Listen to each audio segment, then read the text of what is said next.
Ang Apo Global Foundation USA ay binubuo ng mga miyembro ng Alpha Phi Omega na nakabase sa Amerika, Canada, Australia, Pilipinas. No? At sa mga susunod na panahon ay gusto nating mag-expand sa marami pang rehiyon o maraming bansa. Ito ay tumatanggap din ng mga partners ng mga Alliance of Progressive Organization para bumuo ng mga serbisyo at mga proyekto na makatutulong sa ating mga undeserved na komunidad. No? Tumulong tayo sa bansang Ukraine noong panahon na sinakop ito ng Russia. Tumulong tayo sa ibang bansa basta merong kalamidad. Sa maliit na bagay ay pinagtutulungan natin. At ang pinakamalaki namin proyekto, siyempre, ay ang tulong sa bansang Pilipinas.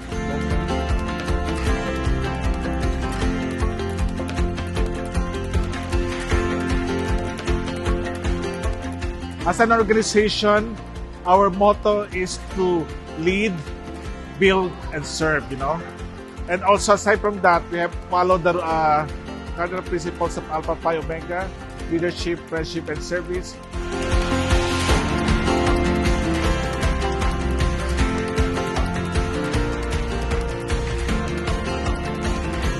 Isa pang proyekto na ginagawa natin ay ang Tsinelas ni Juan, na kung saan sinimulan natin sa Lanao del Norte, sa Marawi, at nakita natin na malaking tulong ito sa mga bata, sa mga kababayan natin na sa tsinelas man lang, pangyapang nila maprotektahan ang kanilang paa at kalusugan. Toward the mission and vision of Apo Global Foundation, also known as Alliance of Progressive Organization, here in the Philippines, more so in the United States of America.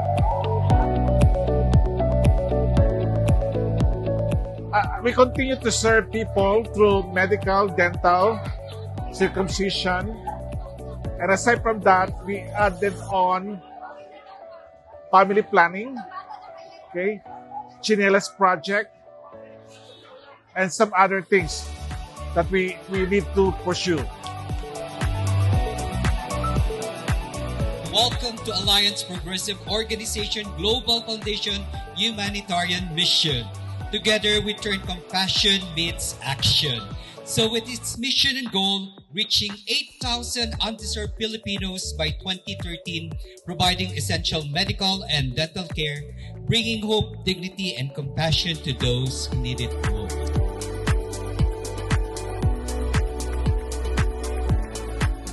Ngayon dito sa Marilog ay ginanap natin ang isang napakalaking humanitarian mission na kung saan 500 medical patients o pasyente ang ating tinutulungan.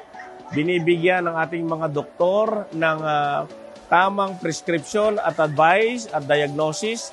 Ginaganap din dito ngayon ang 300 dental extraction at dental cleaning project natin. Pinangungunahan ng ating mga dentista. Ako nga po pala si Staff Sergeant Ed Christian Lugo. Ang role po namin dito sa event na to ay free haircut sa mga kapwa natin dito sa Marilog. Dahil napakalaking tulong po ito, lalong-lalo na po dito sa Barangay Marilog at sa mga tao rito sa Marilog na kulang yung mga budget nila, iba pang pangangailangan nila regarding sa medicine. Pinili natin yung Barangay Marilog because Apo Global Foundation has been helping a lot of indigenous people and those undeserved communities. No? So nakita natin ito medyo malayo. No?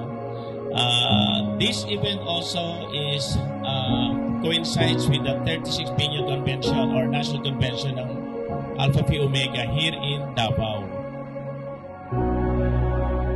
This is a good start with partnership with Apo Global Foundation, and we look forward to another partnership with them and grateful for this occasion and happy day for all of us here. And Marilog, you are very warm and friendly, and thank you for accepting us. Dako kami pasalamat sa naadiri karon sa Barangay Marilog.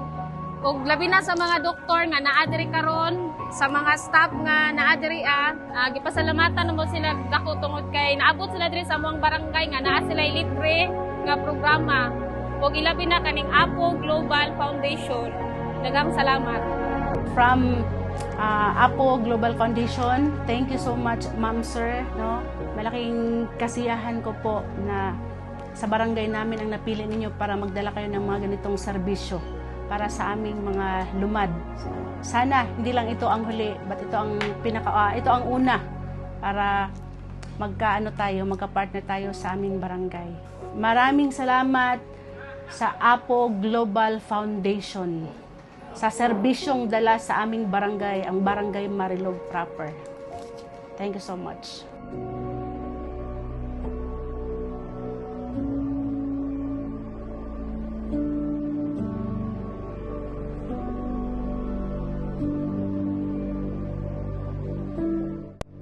Mula sa Barangay Marilog, Davao City, maraming salamat, Apo Global Foundation!